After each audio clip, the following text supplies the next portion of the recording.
At this place in history, we're in Richford with Steve Perkins, the executive director of the Vermont Historical Society. Steve, what brings us this close to the Canadian border? You know, Mike, I found out a really interesting fact a few days ago that Richford was one of the busiest border crossings in the northern United States, and certainly for New England. So we decided to come up here, head to the Richford Historical Society, and investigate this. So Mike, we're inside the Richford Historical Society, which is the old firehouse. Really cool building here. And we have Evan Mercy with us, who is a member of the Historical Society. We had what originally was Southeastern Railroad, later became Canadian Pacific, and since has been a dozen other things, but came through here, and then CV Rail built a short line from St. Albans to here. So it was one of the few small towns where you had two railroads, which gave you access to all of Canada and all of the United States. A lot of industry came here. There was no interstate highway system.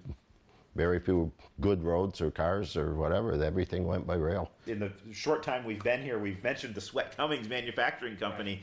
Started out as a small wood-framed building right on this site where this building is now. In 1907, there was a major fire, burned the factory, burned buildings across the street, burned the old wooden fire station that was on the corner. When they rebuilt in 1908, H.C. Cummings offered to build the town this building, a new fire station, if they would trade lots with them. He rebuilt a building for them for nothing, and he ran steam pipes from the boiler room to heat it.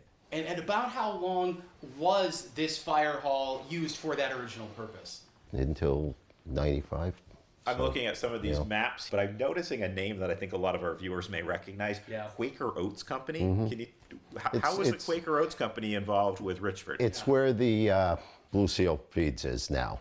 The Quaker Oats, the original mill was built by Southeastern Railroad.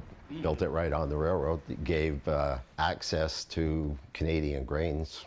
There was a lot of smuggling during Prohibition through Richford.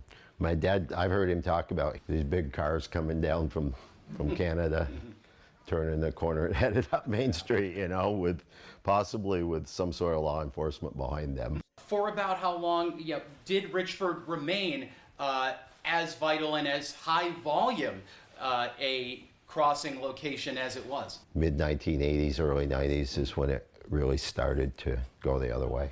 It became quicker, cheaper to use trucks. But how can people come and learn more about Richford? The museum's open in the summer every Saturday, and there's several of us around town that would open it if somebody called. Is there a website?